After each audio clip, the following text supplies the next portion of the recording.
Welcome everybody to the Leonardo Book Club series. My name is Danielle Siembieda. I'm the Managing Director for Leonardo, the International Society for Art, Sciences, and Technology.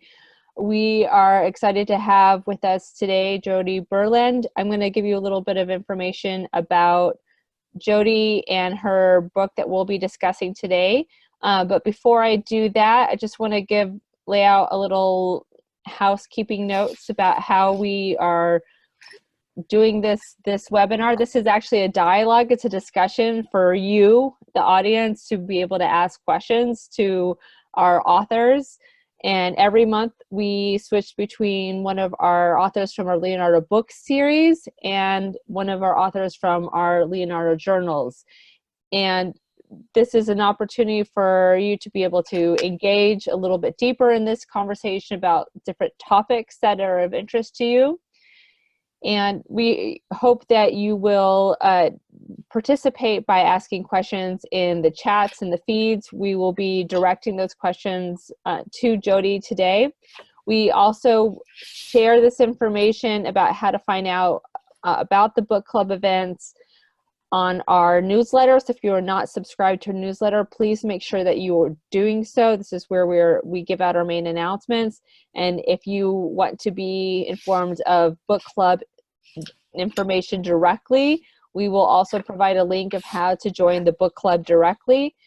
And we also are providing you with a discount code for 20% off of Leonardo books and journals so that you can engage with us in a longer discussion.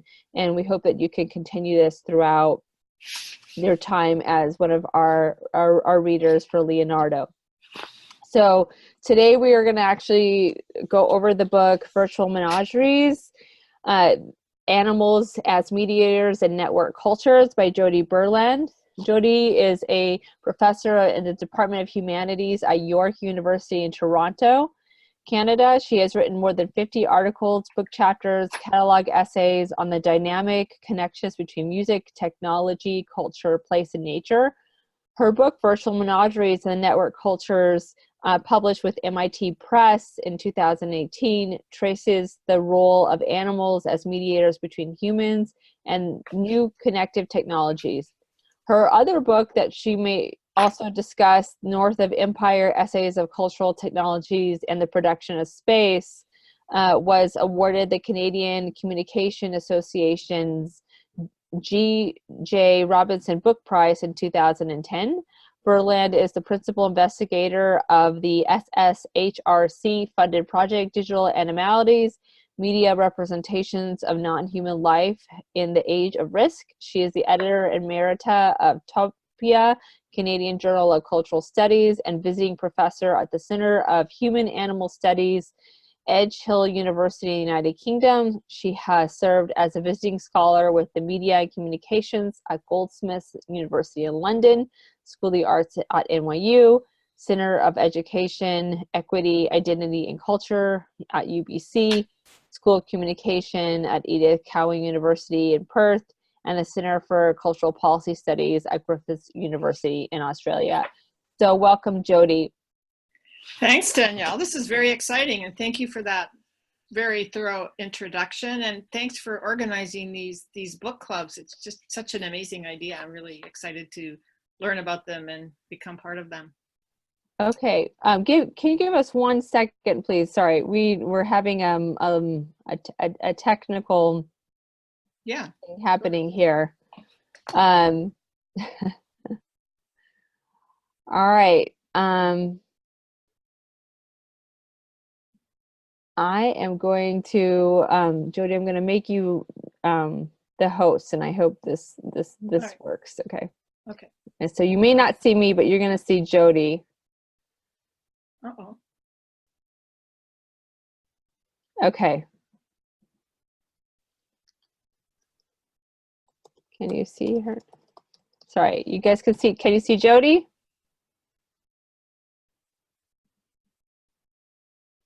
Is there anybody there? Oh, a side by side. Okay.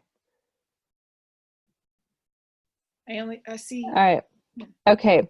So we have people on Facebook and on Zoom viewing this. So we do have. Okay, we have. All right, you cannot see Jody. All right, sorry. We're. I did not realize that. Okay, this is strange. Okay. All right, give us 1 second. We're trying to solve this technicality.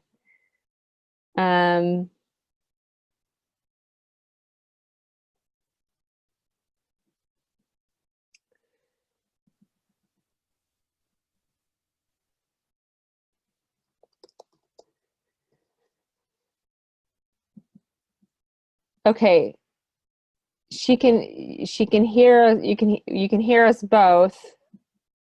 But Jody, when you speak, it goes right to you. Okay, so I just gonna have you start talking. Go ahead while as soon as you start speaking, it should show up. And once you start telling us about the journey into how you got to this book.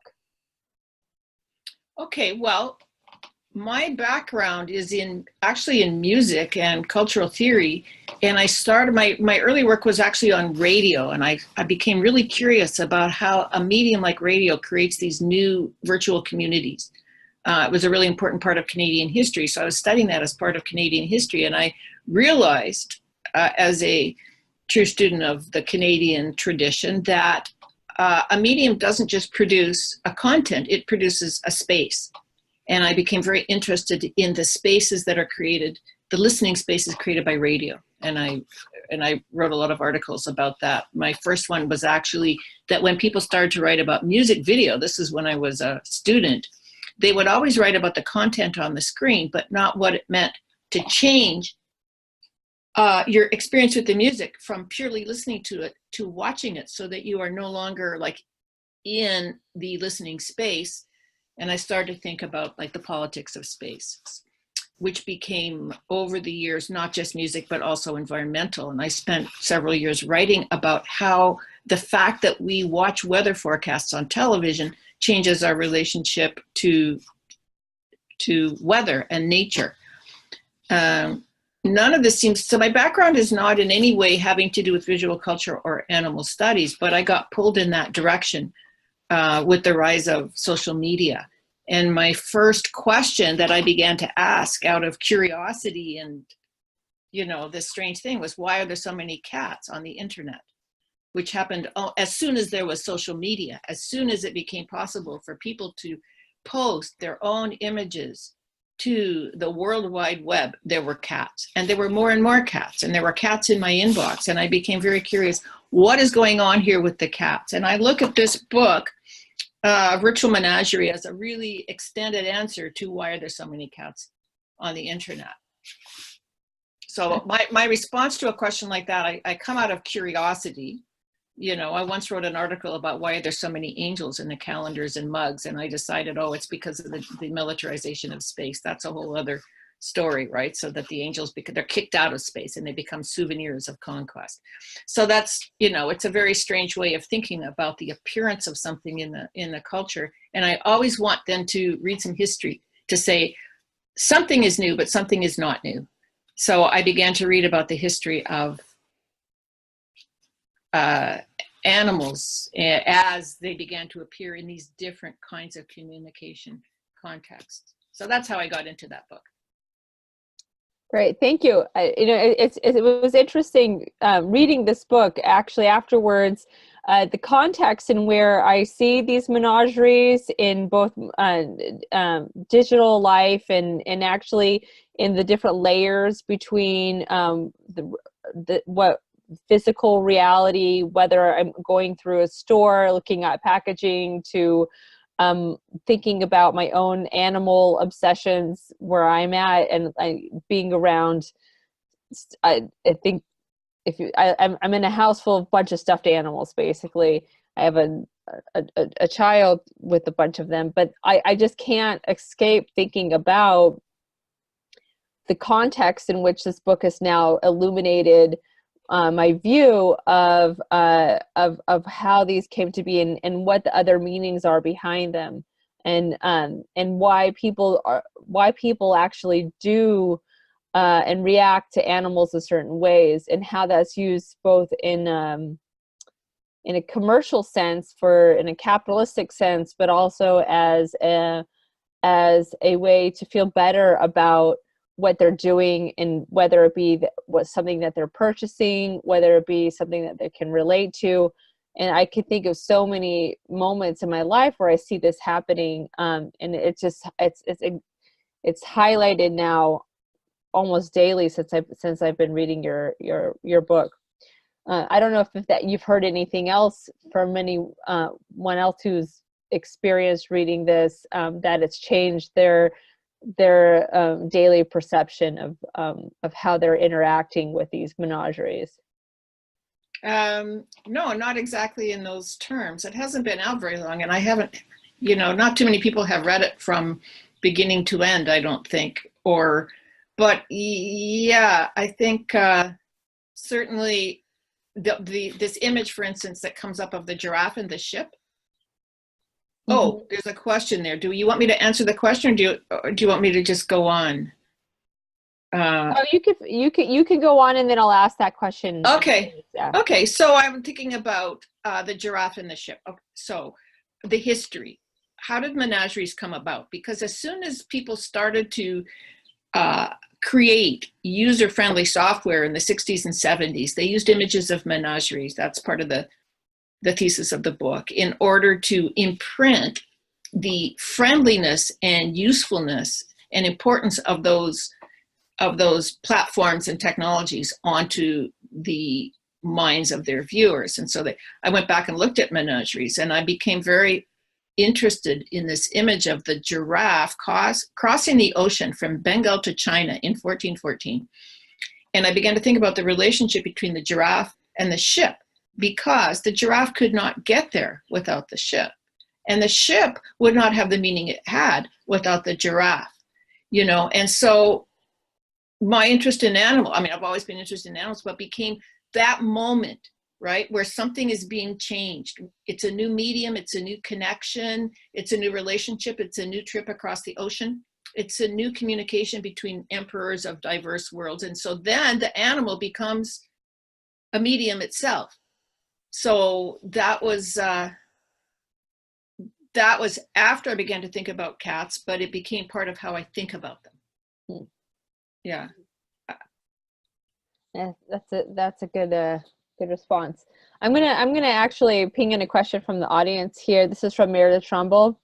Is the presence of so many cats at all connected to the feminizing technology, to feminizing a technology that has often been typed as male, in your view? Yes and no. I think we have a very ancient association between cats and women, and I have a lot of interesting thoughts about that, and people have written some wonderful material about that. And there's some images in my book that I really like that have to do with this strong imprint of the relationship between cats and women, which is used not only to elevate cats, but also to degrade women.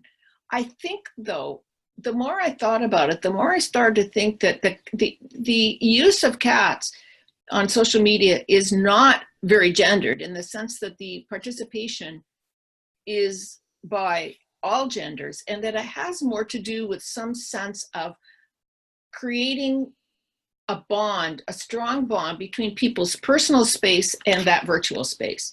Because we associate cats with domestic space. And many of the images that are posted are about cats in domestic space. And it's a way of, here's my cat and here's what it's doing and it's so cute. Or when it's those kinds of things. Or humor, maybe the sort of sarcastic humor is more male gendered, but my perception is that the online cat community is not specifically gendered female, although some of the jokes are. Yeah, that famous cartoonist who has, I think it's called the Oatmeal Cat. It's a male cat. It's it's all his perception of how he interacts with that cat. It's interesting to think about that. There's Simon's cat. Simon's cat, that's what it is. Yeah, and that's a guy and his cat. And then there's Manu. There's, so I think it's more about this really peculiar relationship between human and animal within a domestic space that is opening up to the world in various kinds of ways. And the reverse, where the world is being brought into the domestic space, and the cat, is a medium, as it always has been. It used to be the medium between, supposedly between women and Satan. That's why a cat has 9 lives. The cat has 9 lives because it could only appear as the devil a certain number of times, and then its usefulness would be gone. So there is this long-standing idea of the cat as a medium in a kind of weird, twisted, religious, patriarchal worldview. But then the cat became a medium in all kinds of other ways too. That's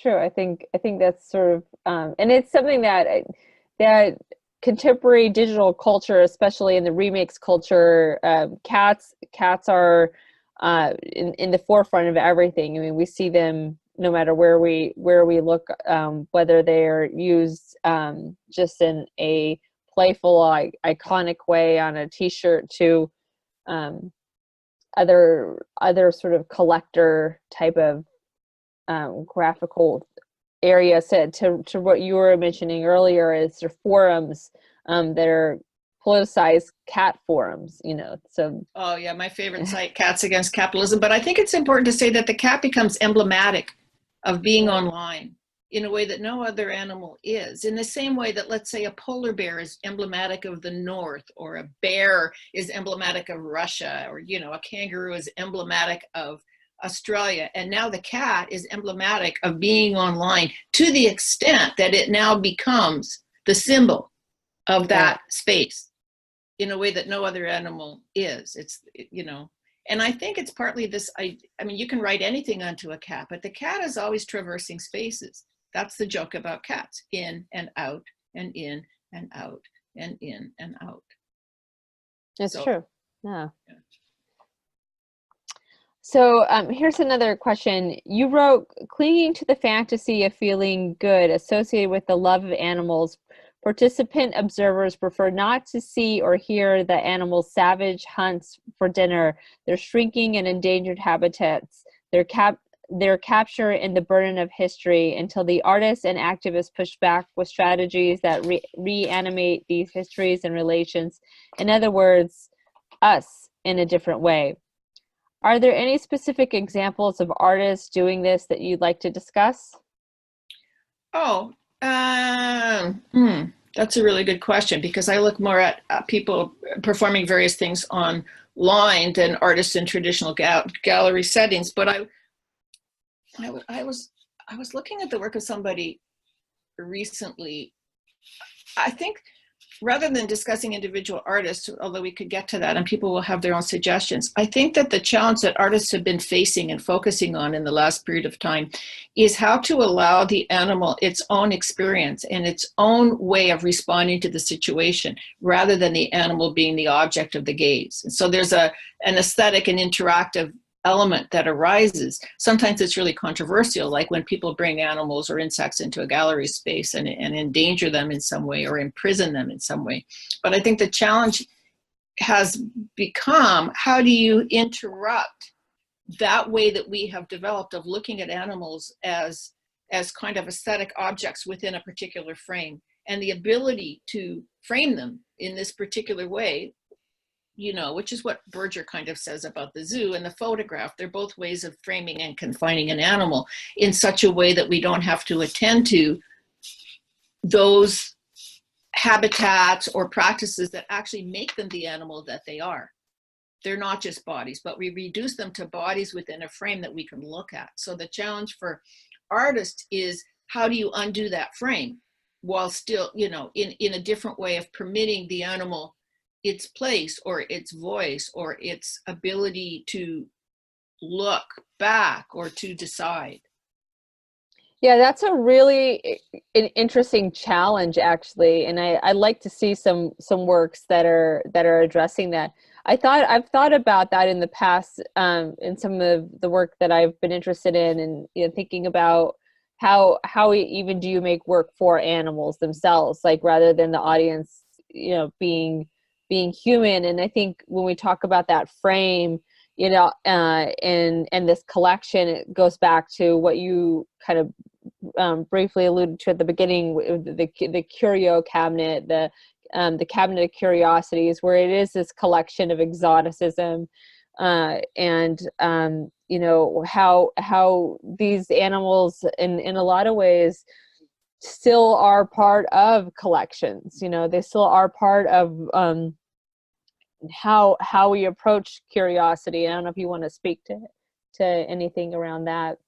Well, yeah, I like this idea of the curiosity in part because some animals early on were considered curiosities because they were exotic, and that's what their use was. They were to stimulate curiosity and a kind of enchantment. And now we see them appearing in such a way that they are not curiosities, but they are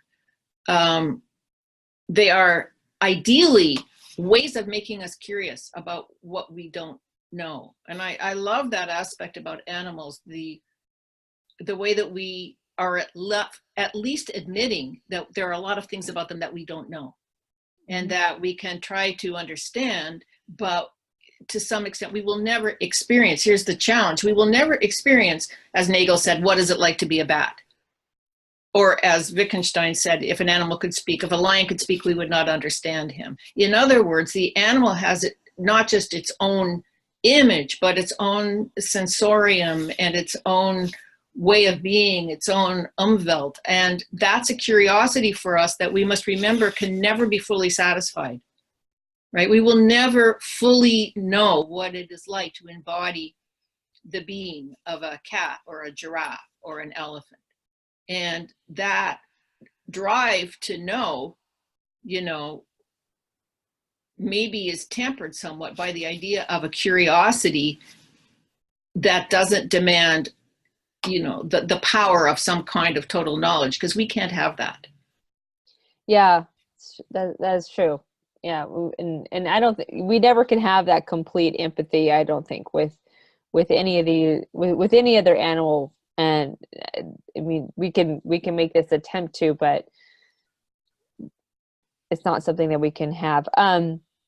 We have a couple questions coming in. I'm gonna one I think is a comment, and this is also from Meredith Trumbull, and she says the notion of cats as a medium emblematic of being online might relate to the remoteness of the presence of cats as well. I don't know if you want to speak to that. We do think of cats commonly as it's part of their cultural identity. Dogs love us and they wag their tails and stick out their tongues, and they're devoted and loyal and obedient, whereas cats are remote and unreadable. Yeah. That makes them more accessible to projecting onto them. And I think a lot of the early cat internet stuff was literally not only about projecting stuff on them, but putting stuff on them. One of the early, and I think still going sites was, if you do a search for stuff on cats, people would take their cat and they'd put their remotes, and the cat would lie down and they would just put all the stuff on the cat, and then they would photograph the cat. And so that was literally not just projecting stuff onto the cat, the way you might project an image onto a screen, but putting the implements of that projection onto the body of the cat. I always found that really interesting because it made explicit that you can just project almost anything onto a cat, and probably someone has. Although one of the things that you do not see very much online is, cats eating birds or doing those other things that make them part of a habitat other than our bedroom or living room. We don't see that so much. That's true.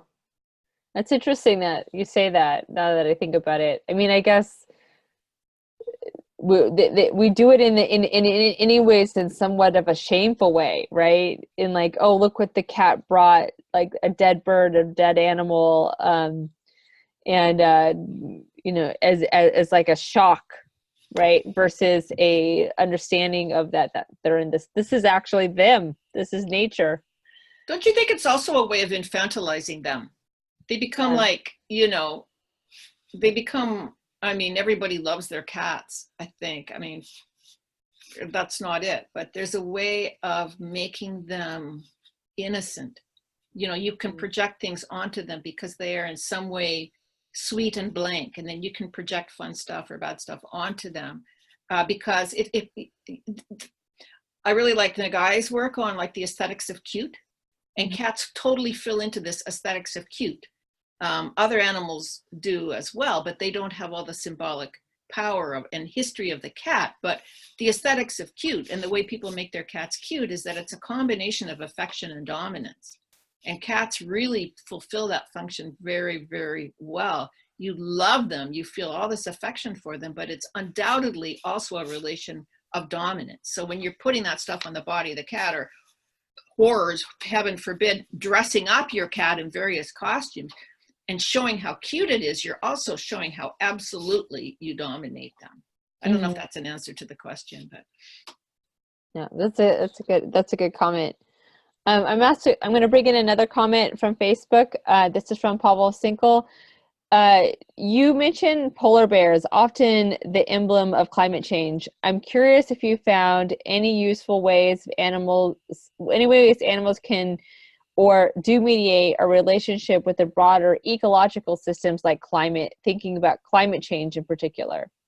Absolutely. It's huge. It's so this is probably a good time to talk about our blog, Digital Animalities, where I actually wrote a blog about the image of the polar bear as the kind of totem for climate change. And particularly, you know, for those of us connected to the north, I think there are other animals that are taken up in other places, but an animal that is a totem for climate change has to have some very particular relationship to climate.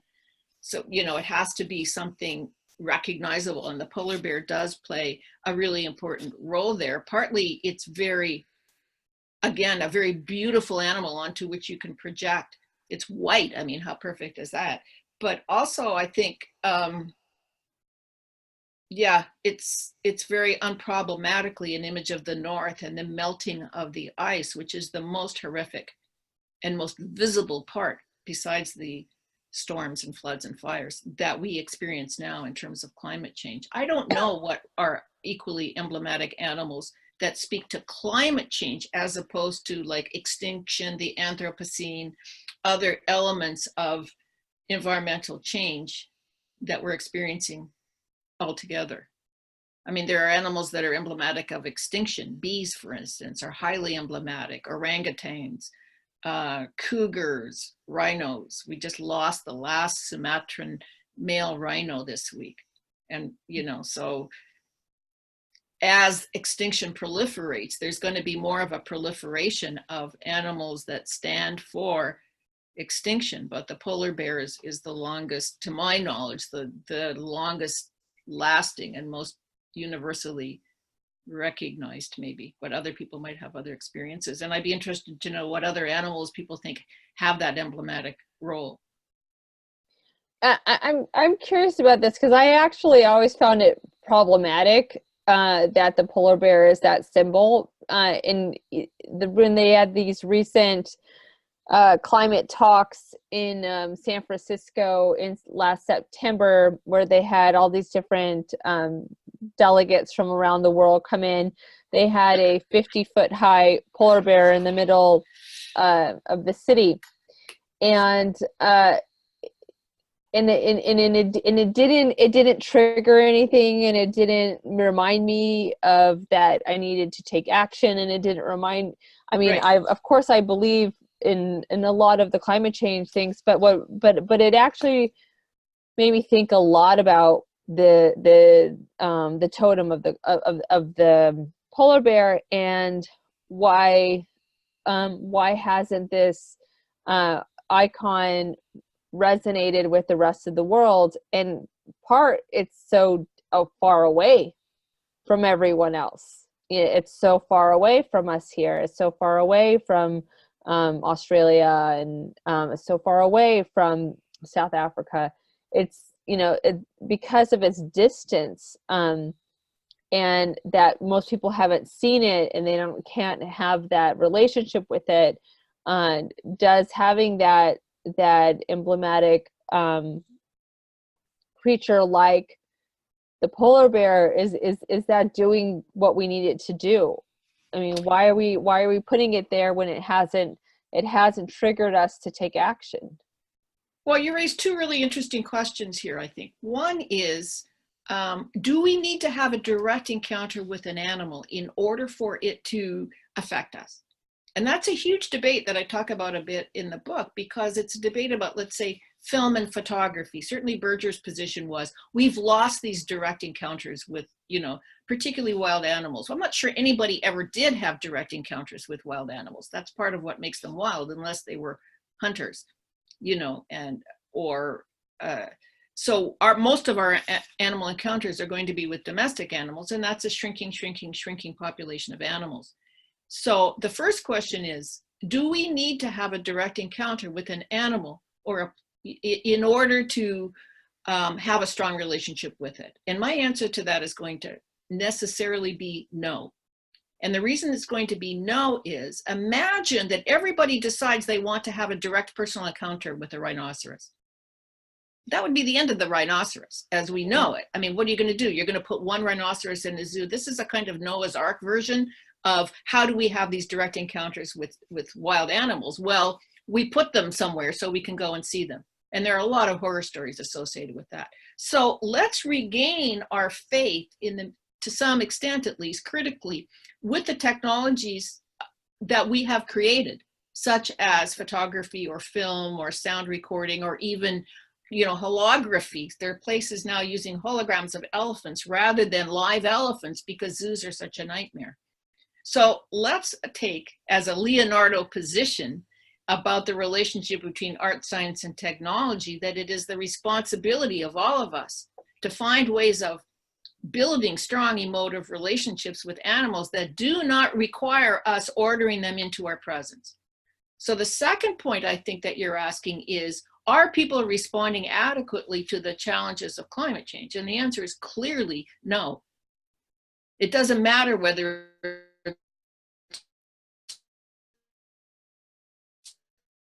to the polar bear or to animals. So we could find ways of representing animals more emotively, but how we motivate people to respond more strongly and appropriately to climate crisis, and the fact that the UN says we're going to lose 1 million species. We're losing species every single day. And then the question becomes, why, Greta Thunberg's question, why are people not panicking? That would be the right thing to do. And then, it leads to a different set of questions, but I don't think that set of questions has to do with, should we have to encounter an animal? I mean, I've never seen a polar bear. Mm-hmm. Furthermore, what I understand from people who know polar bears is that polar bears are nasty animals. They are not nice animals. They're not cuddly, they're not like monkeys who are going to hug you, or, elephants who are going to remember you, or, whatever. Polar bears are stinky. They're like humans. They're mean. All right, point taken. So do you see a relationship between the mediating role of animals and the prevalence of the ideas of the meme and virality? Well, that's an interesting question, because there is something definitely viral.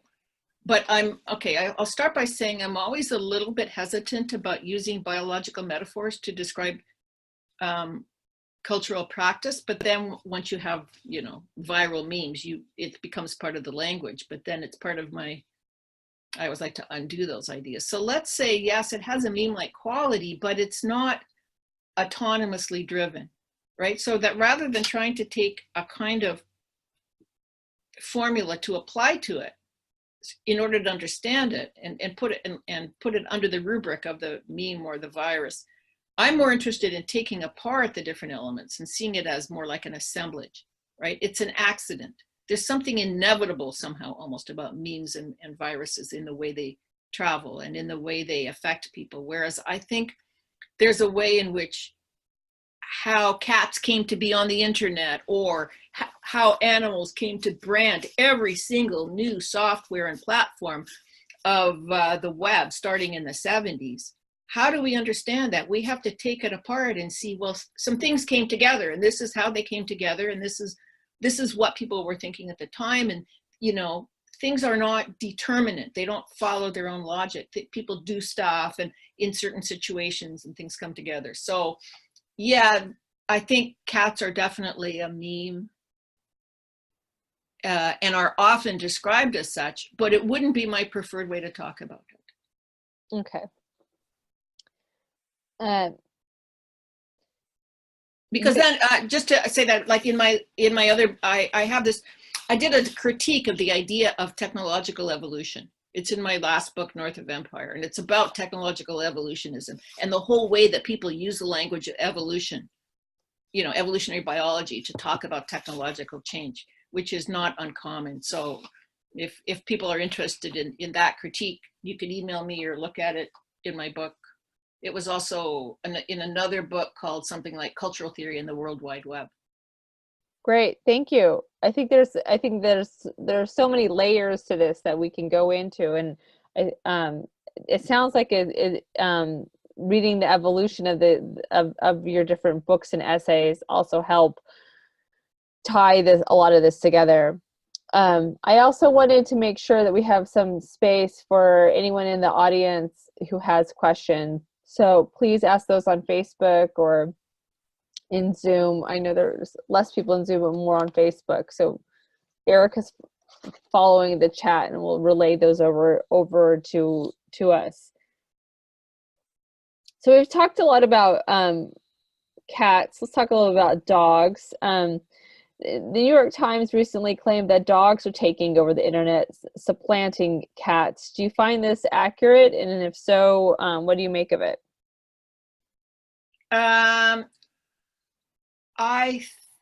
It might be accurate. I haven't done a recent cats versus dogs study, although it's a great subject for cartoons. So I wouldn't answer it. I don't think that dogs are ever going to become emblematic of the web in the way that cats are. Mm-hmm. But it's certainly true. Even in my own neighborhood, I don't know about other people, there's way more dogs than there used to be. And maybe that's because people need to get outside their house. And it reminds me of this ad that I talk about from Apple.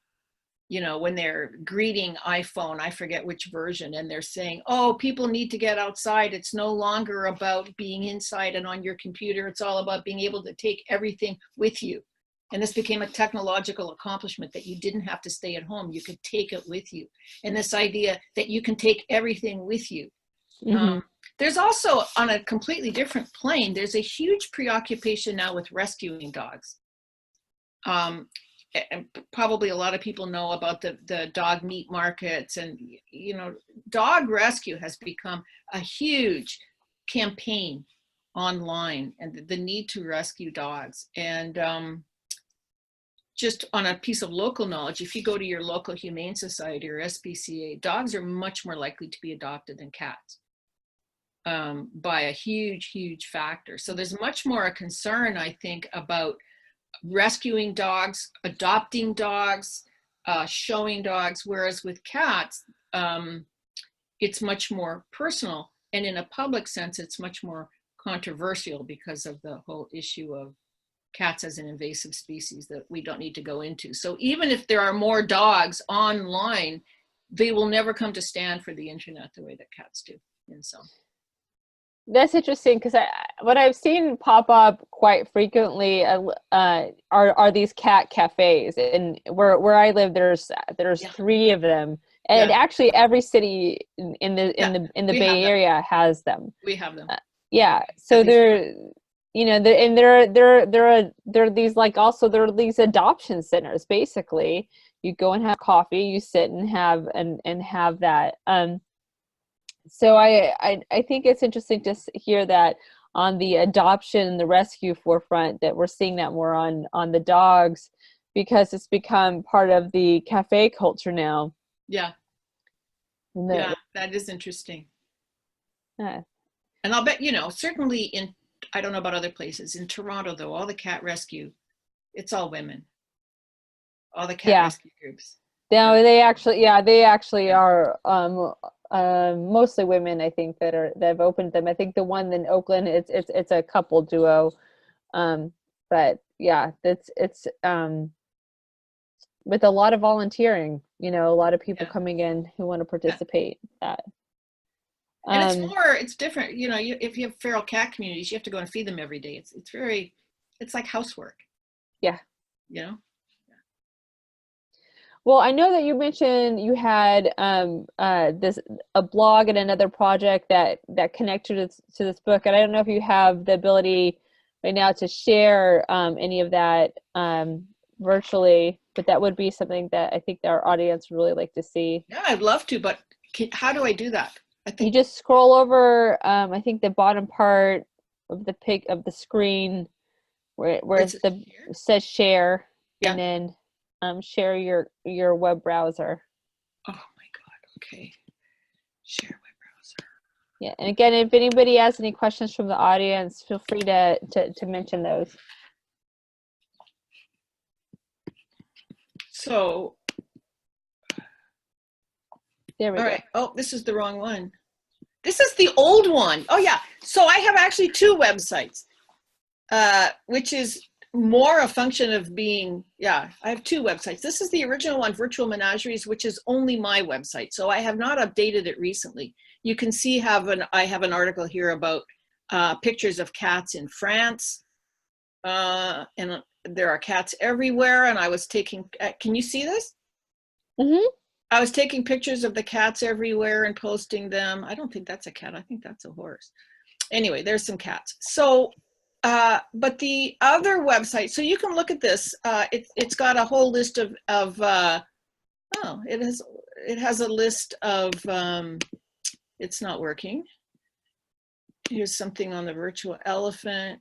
So this is where I used to do my blogs about virtual menageries, but then I got together with 9 other people and we started this project called Digital Animalities. And we have a website to which I would like to invite everybody. I don't know why it didn't open that one, because we welcome blogs.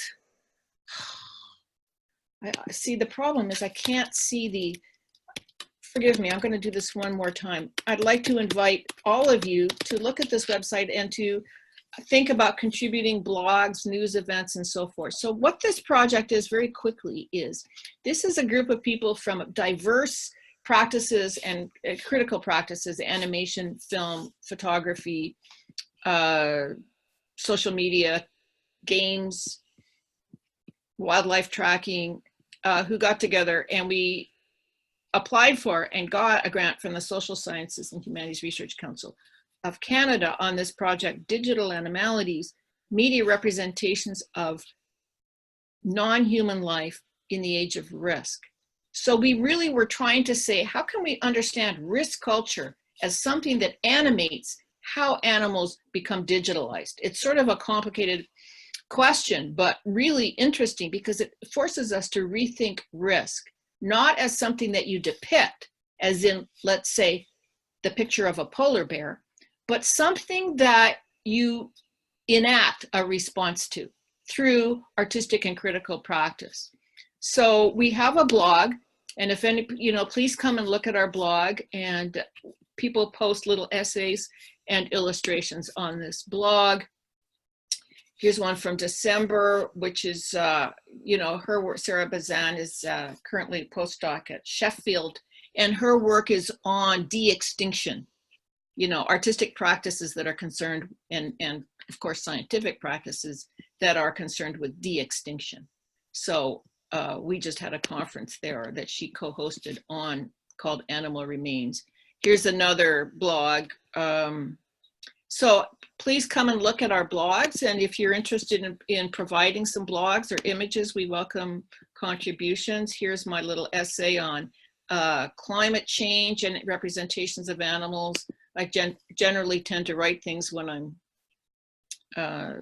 this is by Nicole Shukin. Some of you may know her book, Animal Capital, from about 2000 and I don't remember the date, 9, 7. I'm sorry, I've forgotten the date, but here's her essay on the ontology of the digital, which is about her garden. And then we have, here's my essay on this image, which was widely circulated by Greenpeace as a way to, you know, inform and alarm people about the extinction. And I have this essay on on various images of animals on ice. So you might find that interesting. So that's the work that we're doing now. We're collecting stories. We're working on a book, and let's see what else I can show from here. News. I don't know. You know what it's like with websites. Oh yeah, drones. We have moments where we're very active and times when we are not so active. So here's some news stories on drones, hurricanes, monuments, volcanoes, satellites, smarter animals in the city. And again, if you have news, comments, artistic works, blogs, you're welcome to send them to us. Okay, so we have a a couple questions from the audience, Jody, so I'm going to ping these in here. This one's from Diana Schenker. Can you talk about the eusocial animals, primary insects, bees, ants, wasps, termites in relation to animating network cultures? I know that there is a book called Insect Media that talks about, I guess my response to that, because I cannot say I'm very knowledgeable about insects except for bees a little bit, but I guess what I would say is that there is a way in which that relationship goes beyond metaphor, right? Like we can't just say that network culture is like, you know, the intelligence or the social life of insects, because there's an increasing degree to which the design of the architecture of the internet and of intelligence is becoming modeled on animals and animal interactions and behavior. So we see this way, and I talked a little bit about the octopus, I think, in the book, the way that people try to learn about the octopus in order to generate ways of communicating, creating knowledge in, let's say, artificial intelligence or digital management technologies, that you learn from the connections between the bodies of these animals and apply them to developing network connections in digital space. I don't think that's an answer to the question, but because I'm not really thinking about swarms so much as the as the process by which designers study animals in order to create new artificial or virtual animal intelligences in software architecture. Is there a term for that? Because, like, you know, there's biomimicry, which is the closest thing I could think of for that, where you are studying the basically the behavior and the structure, the regeneration of a species, of its interactions, and then applying it to a human technology. But is there something other than that when you're looking at it with this digital networked culture? That's a really good question. Maybe somebody out there can answer that. Like, what would you call that? And that would be different. What we're talking about right now with the swarms and the insect models would be different from something like, you know, what people are doing now with hummingbirds, which is you study the flight of the bird and then you make robots of those species or partial robots in order to be able to compel them to do certain things, usually military. And that's a kind of biomimicry as well, but it's different because it's not about creating architectures, it's about creating new kinds of bodies. Yeah, that'd be good. That's a question I have for the audience. What's the word for that? And maybe we got to come up with that. Anyone have a PhD they need to write? Okay, this one is from Kulash. I'm really sorry if I mispronounced your name, but I'm going to try it. Kulash Zumaldilova. Do you think haptics, sensation of texture using robotic systems and gloves, can change the way that we experience animals? So virtual touch of cold snake or a furry Persian cat, for example. That's a good question. Well, it is a really interesting question. And, you know, it's probably not accidental that early experiments in haptics use part of animal bodies or, you know, the sensation of animals, because we're always, every time we experiment with a new technology, we're trying it out on animals. I entered into this, I think last year we all went to this experiment at the Toronto International Film Festival building, which was a virtual space of a forest in which we serially experienced it from the optics of various animals. So that wasn't about experiencing and touching an animal, it was about experimenting with being an animal. And I think, yeah, here's my philosophical question about that, because, you know, any kinds of interactions with animals are good, but I still have that question. Do we need to have that physical encounter with an animal in order to grant it our respect and compassion? So do I need to touch a beaver in order to recognize that we should probably not have hunted the beavers almost into extinction in order to make hats? But on the other hand, that's more complicated, so I don't want to go there. I don't know the answer to that question. I could answer it in two ways. Let's have other people's answers. Haptic. I would like to see haptic technologies take the place of zoos, I guess. But even in zoos, we don't touch animals.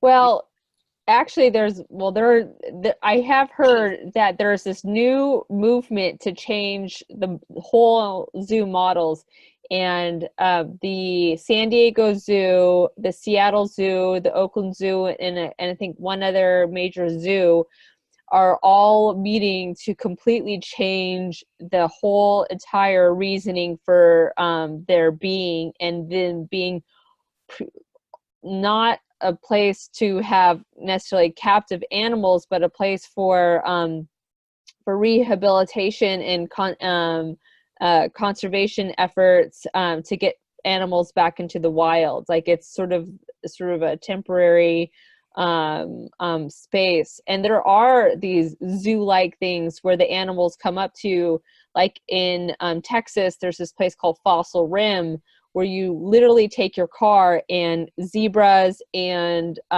giraffes and elks and other animals literally come up to you and you feed them. So, I mean, that space is changing quite a bit in terms of how that is. But I think on the robotic systems and haptic areas, I think that you know, there's a lot of reasons to have this ability for haptic technology to come in, because there's a lot of things that we don't have access to, and animals for a lot of people are one of those, and they can be available in prison systems or for people who have ability issues, that this sort of technology I could see as being really beneficial. Anyways, that's my 2 cents on that. Good.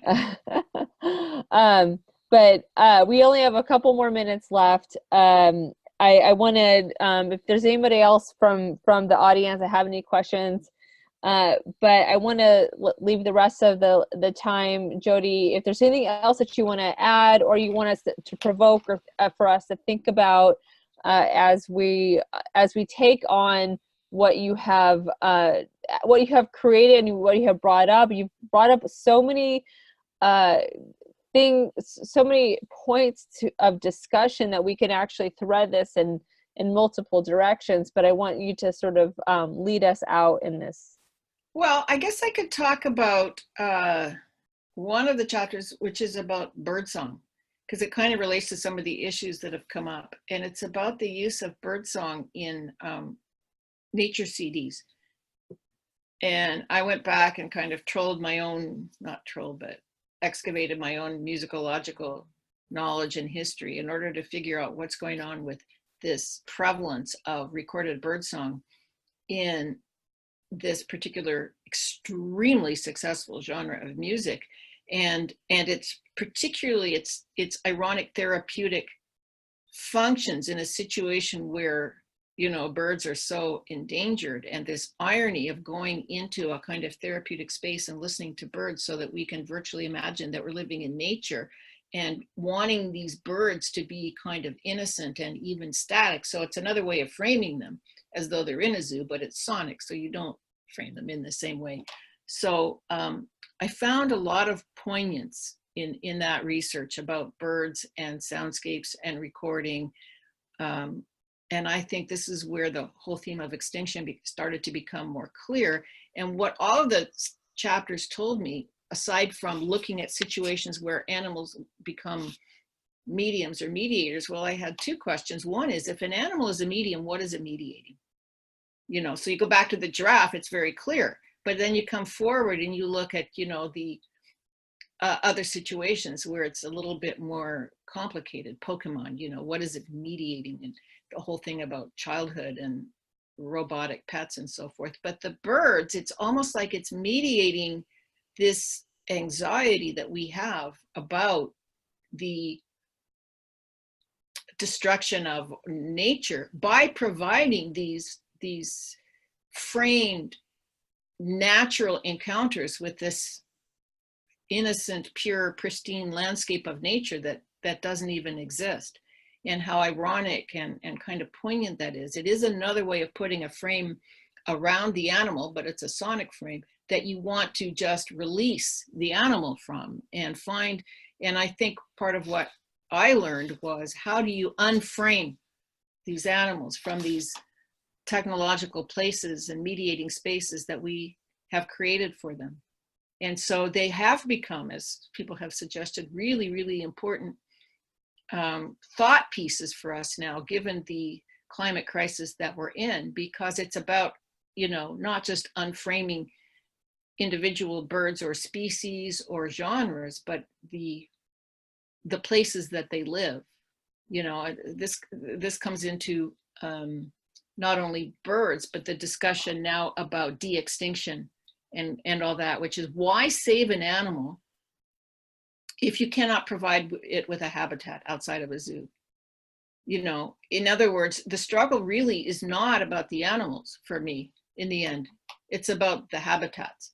And that reminds me of, you know, something like Heidegger, who says the question of technology is not the technology, or McLuhan, who says, you know, anyone who thinks that the content of the medium is that the medium is about its content is like the dog getting away with the bone. Never mind, there's too many metaphors, but the animals should open up the space to us to recognize that our relationship with nature is not just about animals as bodies, as though they're not also emblematic of very complex relationships with habitats and predators and plants and water, and that they should be an opening to those kinds of spaces, not a way for us to close them down. Yeah, this is some really, I mean, that's some very poetic points actually that you just wrapped this up with. We are out of time. I do encourage all of you to read Virtual Menageries. We will share again, get the book and account code. Make sure that you are subscribing to our newsletter if you have not signed up already. If you want to get direct invitations for our book club, we will also put those links in the chat. And feel free to share this talk and continue this discussion online. This will be available on Facebook. I want to thank Jody for contributing and to the Leonardo Book Series, and for sharing this in this really current and important discussion today. So thank you very much, Jody, and we will see you all next month, and we'll stay tuned, and we will give you an update on what our next book talk will be. Thank you. Thank you so much, Danielle, and thanks everybody. Hope to see you online somewhere, or I'm on Facebook. Thank you, Danielle. Thank Bye. you.